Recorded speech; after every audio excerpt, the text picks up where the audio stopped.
C604 è questo nuovo composto appartenente alla famiglia di PFAS a essere stato ritrovato in 2 campionamenti eseguiti dall'ARPAV nelle acque del Po a Corbola. Quasi certamente non c'è correlazione con la bomba ambientale scoppiata nella zona di Trissino, con 30 comuni interessati tra Vicenza, Verona e Padova. Secondo i tecnici dell'Agenzia per l'Ambiente del Veneto, il valore di alcune decine di nanogrammi litro trovato a marzo e lo scorso 2 aprile deriva dalle regioni del bacino padano a monte idraulico delle prese, parliamo quindi di Lombardia ed Emilia-Romagna.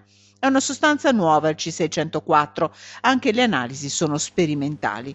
Non essendovi limiti europei e nazionali, per motivi precauzionali sono già state ordinate nuove batterie di filtri e la Regione Veneto sta predisponendo una segnalazione alle regioni confinanti e anche al Piemonte.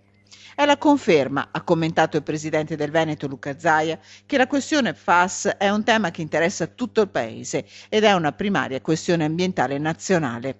Per questo motivo è necessario che il governo, come ha già fatto il Veneto da tempo, intervenga fermamente ponendo limiti zero.